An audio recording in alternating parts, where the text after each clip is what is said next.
Today, I'm excited to finish one chapter of my sermon series, and then next week we'll be starting a new one called Finding Forgiveness, where we'll be talking about that act of forgiveness and how fundamental that is to our human experience and how it keeps us away from right relationships with God, with others, and even as we need to take steps to forgive ourselves. But today, I'm wrapping up this sermon series called One Step Closer, where today we're going to be talking about cutting out distraction. And this is a great topic in our context. Suburbia, there's just distractions all over the place. You can't even avoid them. You can't get around them. And so you have to face this dilemma head on. So we're going to talk about how it's important that we move through life. David? 1 second. No, could you take that? So life is full of distractions. Thank you, Damon. But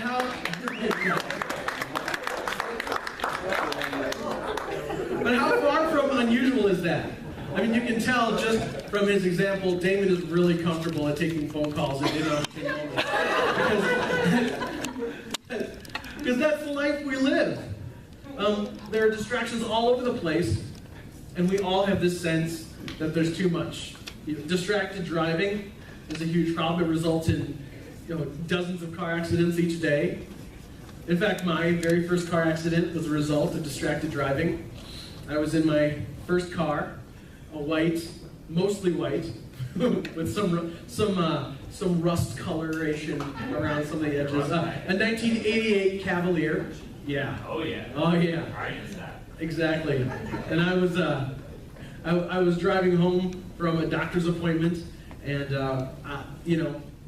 it was the late 90s, and so we had just realized that disco was a thing that our parents hated, and so then we had to claim it for ourselves as young Gen Xers. And so I was listening to the Bee Gees in my car, utterly distracted by that glorious falsetto, and did not realize that even though the light was green, the cars in front of me had not started going yet. And so I, as a young driver, got in my first accident because I was distracted.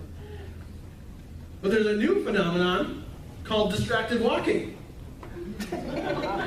Because we have phones attached to our hands at all times, and there's always information coming in and out of those phones, and so as people are walking down the street, they're walking right into oncoming traffic because they're so distracted. In fact, in one town in Germany, there's a pilot project where they've actually installed traffic lights in the pavement so that people don't have to look up to know that it's time to not enter the intersection. This is the world we live in. And we're stuck in this paradox, quite honestly, because we have all of this commotion going on in our lives. And the things that matter the least tend to consume most of our time. If we were to write out our schedules, like the things we actually do, not the things we intend to do, chances are that the things we say we value most would look like a footnote on that list of events. There's a writer, perhaps you've heard of her, perhaps not. Her name's Rachel Macy Stafford, and she might be more well known as the hands-free mama.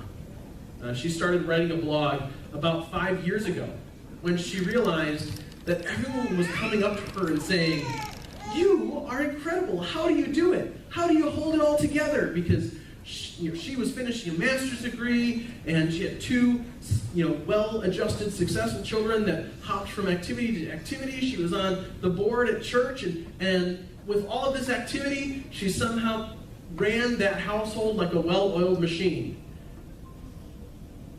And she realized she was miserable because there was too much commotion. And so she started putting together strategies of how she could have those other priorities off to the side and allow them to run just like hands-free devices in your car. Because the most important thing is life itself. How can I hold on to the wheel of life itself and somehow let these other distractions keep going on their own? So if you'd like to look at that hands-free mama and find some strategies after today's message, I encourage you to do that. In today's scripture from Colossians chapter 3, the Apostle Paul is writing to a church that is distracted. Not by Facebook or by Netflix, but by the religious people around them, piling on rule after rule and telling them that they weren't really spiritual if they didn't do all the things. Everything that they had on their list, that also has to be your list, and you aren't really a Christian if you don't do all these things. And so they were distracted by all these competing lists and priorities swirling around their faith life. And Paul's response to these people who were trying to figure out where to place their priorities was this. Here's Paul's response. Following all those rules is like walking down a city sidewalk with your eyes on the ground, making sure that you don't step on a crack in the pavement. Not only will you miss all the beauty and all that there is to see around you, you'll lose track of where you're going and wander into traffic. That's what happens when we get distracted by the rules themselves, by the details. We miss life itself as it happens all around us. So today I want to talk through 3 different kinds of distraction. There's lots of them, but I want to talk through 3 different kinds of distraction, and then something else. Because I think every area where we get distracted actually points to an internal spiritual longing that we are trying to fulfill as we grab after that distraction. Here's what I mean. So the first kind of distraction is entertainment, and that's kind of the most obvious to me. The average American adult watches 33 hours of TV a week and spends nearly $2,500 a year on entertainment. That's average. Yeah. That's a lot of entertainment. And some of us are hooked on that way of living. And I'm counting myself in here because we're constantly afraid of missing out. The next big movie or the next big album drop by Beyonce. We can't miss out on that, or else we're somehow left behind. And I will be the first to tell you that art is important. But art isn't life itself. And my fear is that people get so sucked in by entertainment that they miss out on the life that the arts are supposed to enrich. And I think behind that distraction of entertainment is a spiritual longing for joy. We can look vicariously on someone else's life through someone else's music and feel the inspiration that they are channeling, and have our hearts enraptured in that kind of life and spirit, especially if we're watching a movie or a TV show that transports us to another world, another time, another place, another lifestyle that's grander and more beautiful than our own. And we can place ourselves there and maybe taste a little bit of that joy that we wish we had, that happiness that's on all of their sitcom faces with the laugh track going in the background. If only we had that for our lives. Well, maybe not. When I accidentally, miss the pot when I'm pouring water, then I don't need a laugh track to rub it in. But still, we long for this joy that is a spiritual, deep spiritual longing, because we're created for a beautiful, complete life, and we don't have it all the way. So one of the ways we grab for it is by seeking after entertainment. Another kind of distraction that captures us is busyness. And you know what I mean by this. Chances are I actually don't need to talk to you about this at all. I don't need to tell you more about what results from a busy life that's chock full in every moment between work and school and other groups, it's almost like we're sharks, afraid that we'll die if we stop moving. Jenny and I marvel at our friends who cart around their kids to piano lessons and then karate and then basketball. Like all these things are mandatory training for life.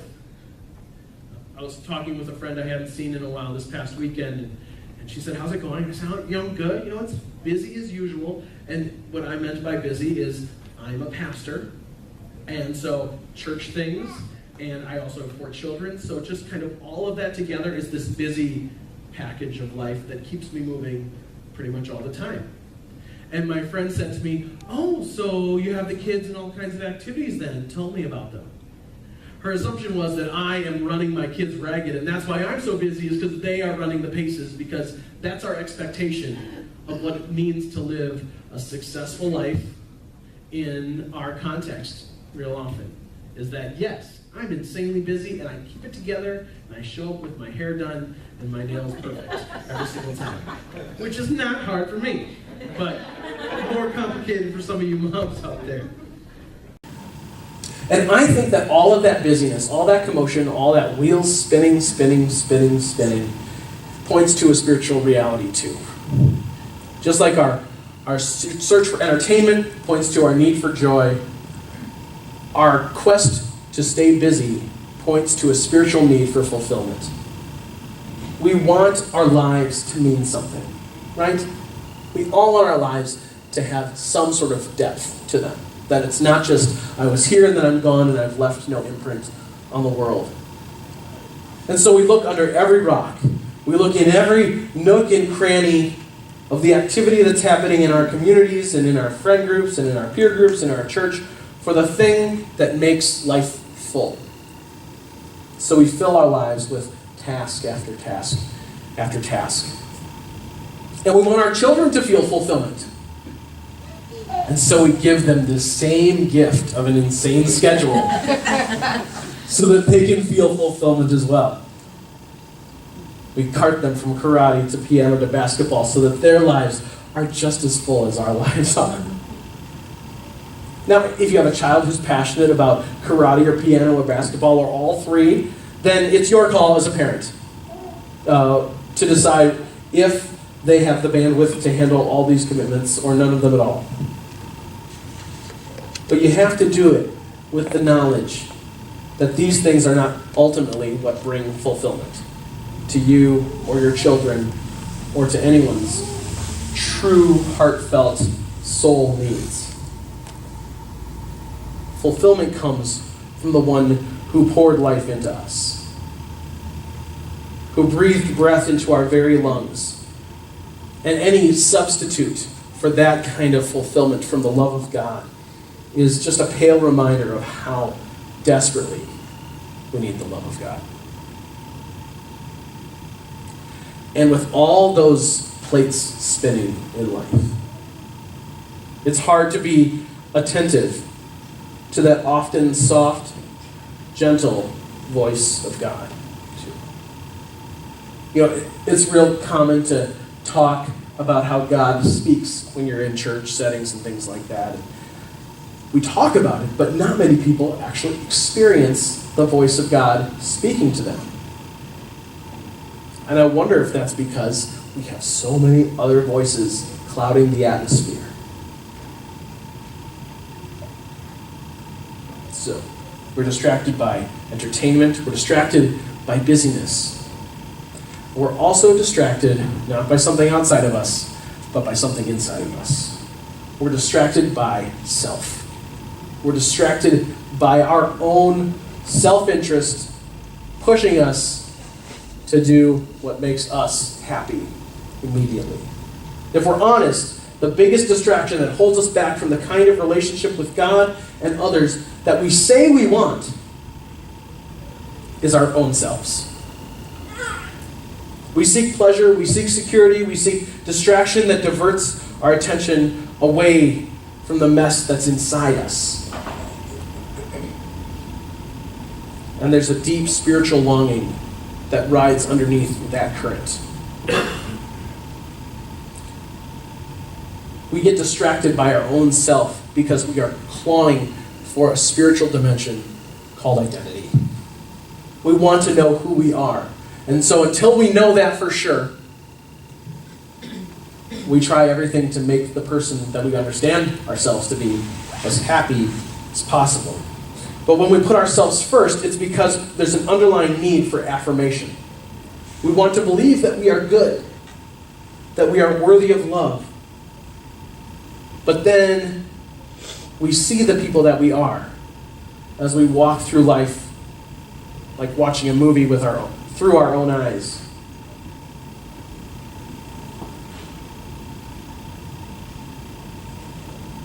We witness a life that destroys as much as it builds. A life full of regrets, and we realize that by our own standards, we're not worthy.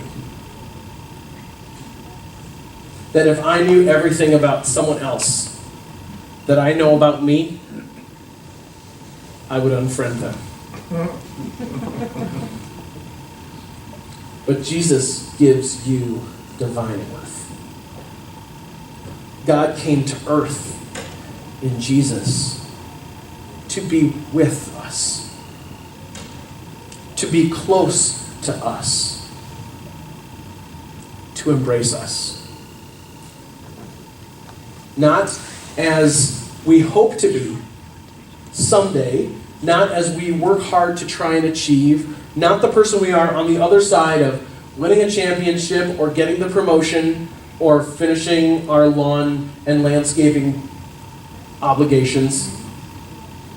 God didn't come to us for the person we hope to be. God came to us to embrace the person we are right now as you sit in this room. But there are so many distractions. And I'm afraid that some of you haven't had a moment's peace to hear God's invitation to open your arms and receive God's love.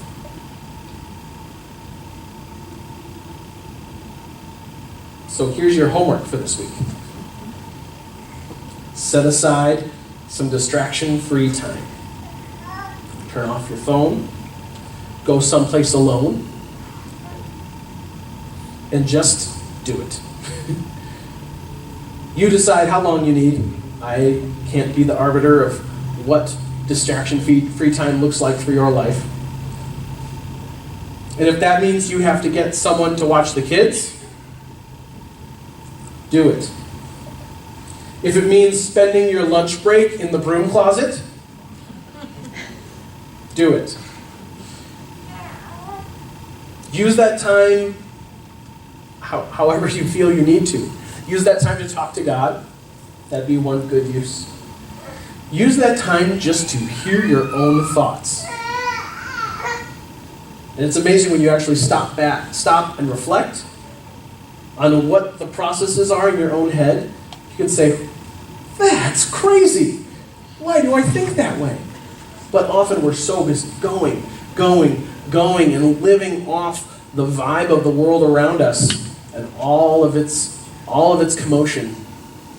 We don't realize that inside of us, we're talking crazy about who we are and about what it means to be alive. If the blur of entertainment, busyness, and self have crowded out what's really important, then you need this. Because we all do.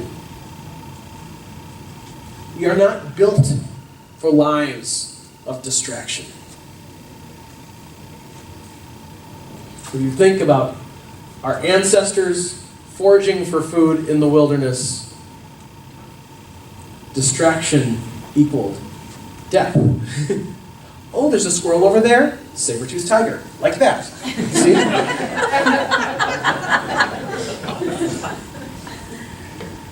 And the same is true for us today. Yes, be distracted now and then. Enjoy life in those small ways that enrich the life you have, but don't forget to have a life. Because we only have so many days on this earth. And in a new song I just heard, I was reminded, every breath is a miracle. So what are you doing with those breaths? And I ask myself that same question. What am I doing with my breaths? Where am I spending them? Where am I investing the energy, the life that God put in me? And do I know that God put it there?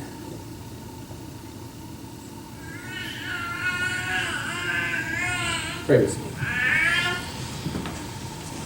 God, we thank you for making this world good and beautiful. We thank you for all of the truth and wonder that surrounds us. And sometimes things are so wonderful, we forget what's important. So God, help us to set aside entertainment in moments where we need to feel joy. Help us to set aside busyness in favor of fulfillment. Help us to set aside ourselves so that you can tell us who we are, so that you can tell us about your love that rains down on us and fills us to overflowing. And God, I pray that in these moments of quiet, you would speak to us. Fill our ears, fill our hearts, fill our souls with your love song that beats with every throbbing heart, that breathes in and out of our lungs. And if we have not claimed that love as our own, move within us to take that step into the very heart of your embrace today.